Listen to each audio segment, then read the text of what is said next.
beyond the periphery. Purnamadha Purnamidam Purnat Purnamudhyachate Purnasya Purnamadhaya Purnameva Vashishyate.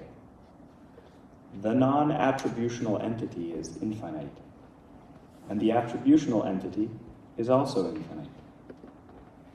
And when this latter infinite entity is taken away from the formed infinite entity, the remainder is also infinite. So it is very difficult to use any article of speech for him. But even so, that existential entity is known as the singular entity, Eka Deva Sarvabhuteshu Gurha. Why do we say that when we know, common sense knows, and philosophers also say that the supreme entity is infinite? Why even then do we say one? We know he is infinite. Even then we say he is one. Why? Because we find no other, no second infinite entity. That is why we say he is a singular entity. Although infinite, he is one because of the absence of any second entity. So we find no alternative but to say that he is one. And where does that singular entity lie? And what is the nature of the singular entity? Since the singular entity is one, his stance remains unchallenged forever. But what sort of entity is he? Or is it? He is Deva. What is Deva? The word comes from the root Dev, which means the supreme vibrational entity, or the supreme vibratory entity, that which vibrates everything. He himself is vibration personified, and he by his nature vibrates everything. He is the supreme motivation. Wherever there is vibration, it is Deva. But he is not an ordinary Deva. He is the collection of all vibrations, so he is Mahadeva. He is the controller of all our vibrations. That's why he is Mahadeva. There may be innumerable Devas, but Mahadeva is the one singular entity who controls all Devas, all vibrations. Sarvabhuteshu Kudha. He lies covered in each and every expressed entity. He lies coverted in each and every manifestation. Those manifestations may or may not come within the scope of the sensory and motor organs. Now you may say, does he lie covert in each and every expressed entity? And doesn't he remain beyond the expressed entities? To the latter, the answer is no. He is both within and without. He is within and without the entities. So he is the controller of all actions. He is karma dhyaksha. He is sarva-vyapi, all-pervading. Sarva-vyapi, sarva-bhodharantatma. He is within each and every expressed entity. And also he is without each and every expressed entity, because he is sarva-vyapi. Sarva-bhutantaratma. He is all-pervading, all-pervasive. He is beyond the scope of the expressed universe, although he functions within the expressed universe also. So, when one is to become one with him, one will have to go beyond the periphery of all these expressions and manifestations. One will have to place one's mind above the jurisdiction of this phenomenal world. 21st October 1978 in Patna, from Ananda Vachanamritam, Part 3. Namaskar. I am happy to invite Acharya Gananathananda Avadhuta.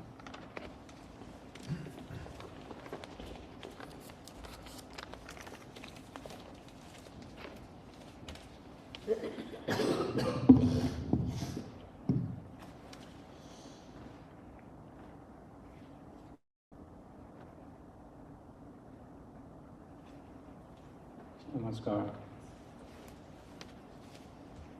In our ordinary daily life, we seldom deal with this issue of infinity. Even though unconsciously, we all move into that direction. Like we like unlimited sources of resources and happiness. Means we had a tendency to want to be more and more. I have observed, in certain fields, we deal with this issue of infinities more than others. Like science, physics, mathematics. And in arts, we try to achieve perfection. And then, of course, religions and philosophy.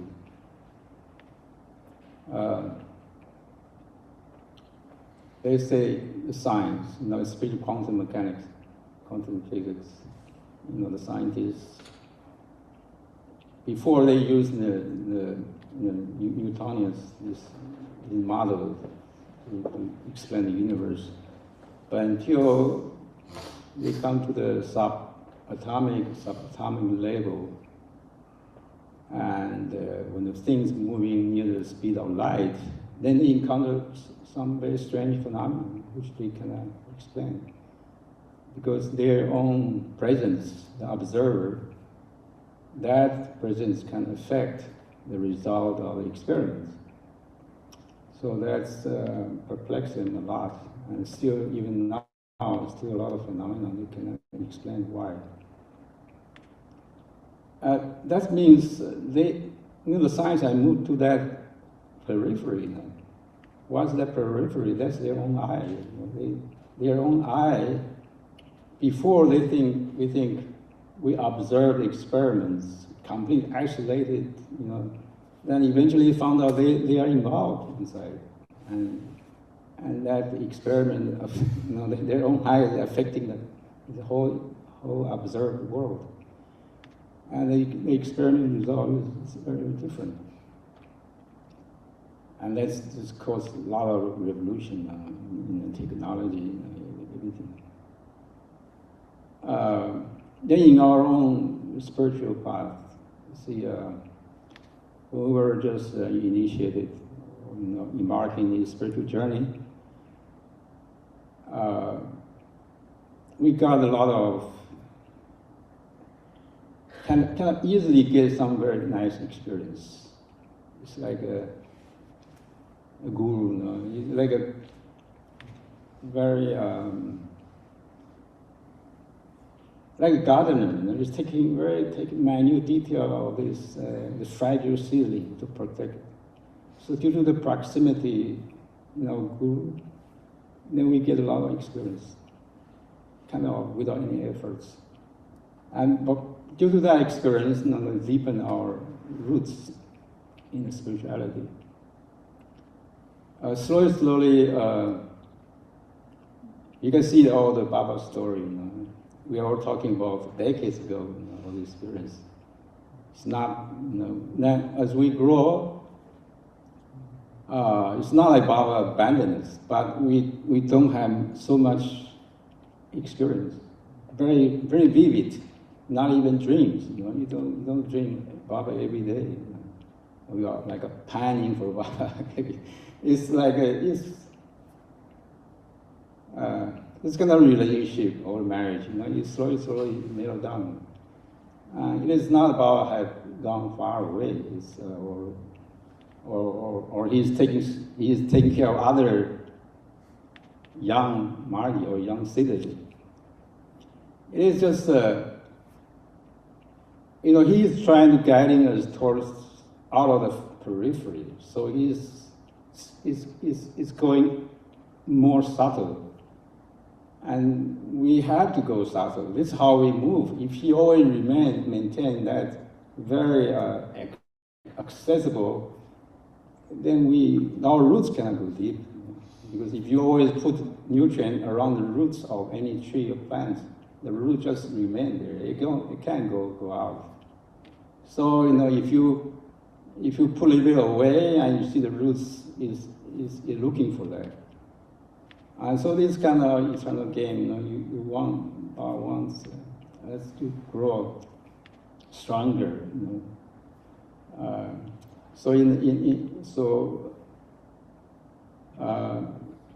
So we don't really depend. Like you have a trainer, you want to game, you want to compete. You don't ask your trainer to fight for you or to show you some. It's too late. You have to be on your own to fight, to deal with all the things by yourself. And the only help we have, is the teachings. How we assimilate, learn. After we learn, we assimilate and put into practice. This is the only way. Just crying for Baba's grace. It's not going to help too much. Grace alone, of course, we say always involves grace, but it's really, if we are ready, we have to create that situation to receive His grace. Then, it's same like all these scientists. The periphery is our own eye. I feel it. That, and we have to.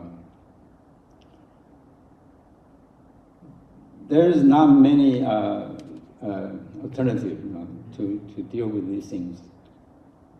Basically, in Gordon Baba's teaching, either you have to dive into the meditation and spiritual practice through all this, follow 16 points, or asana, fasting, whatever. That's to maintain the integrity, of this life. Otherwise, we'll be entangled with the worldly, all these mundane things. And the other solution is, in a way, is just do service. Like last night, that Baba's video. What I want is do something concrete, do some permanent project to alleviate the suffering of humanity. Because these two things, they both dealing with this I. That when we do good service, we tend to forget ourselves. You are very concerned with the people you are serving. And so that's lift this I.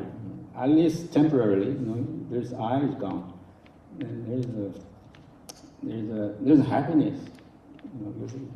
The I can be a burden, it's a big burden. You want to protect the I, it's so vulnerable. We have so many shortcomings, defects, You don't want to get exposed. So we spend a lot of energy just to shield this I. So service, no matter big or small, if you don't do service, what kind of service. It's not you have to make a grandiose, big, not necessarily a big project.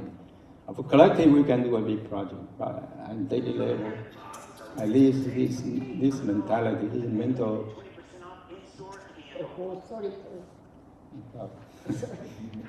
This little bit this attitude to help people, hello. This is fantastic. When I grew up, my parents, especially my father, he told me, since very young, when you meet people, of course, all adults, young people, you must smile. You don't only just say, "Oh, good morning." You have to smile first. You have to smile. So I have the habit. And now I feel, when I see children, if they smile, wow, I feel so happy, with angelic this expression.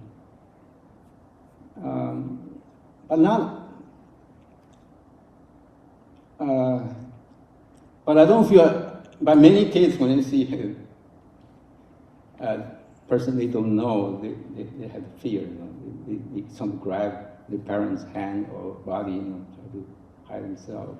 They don't really smile. You know? Only the parent had to catch you a lot, you know, slowly relax the defense, then they start have interaction. You know, it takes them efforts, you know, but the smile is the best weapon that you can conquer it. Now, especially with children, when they smile, you just melt everything. It's just like that's why I say, you know, when we smile, you know, you give some nice feeling to others. You not only help other people, you know, you also lift your spirit. So this is like a very, very simple service. You know, it's not with a stern face, you know, seeing everything, observing.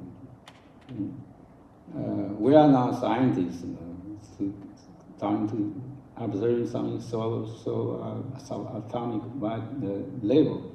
We're just dealing our own brothers and sisters, you know, in day-to-day life. Like what they need is some happiness. Yeah. So that is important, you know, it's, to go beyond this periphery. Yeah, it seems seemingly impossible. We are in this, well, you know, under the bondage of this world. How is it possible? In a subtle way, just this I. How to remove this I or surrender the I? Just depend on, you know, the daily practice and do a lot of service to others. That's right.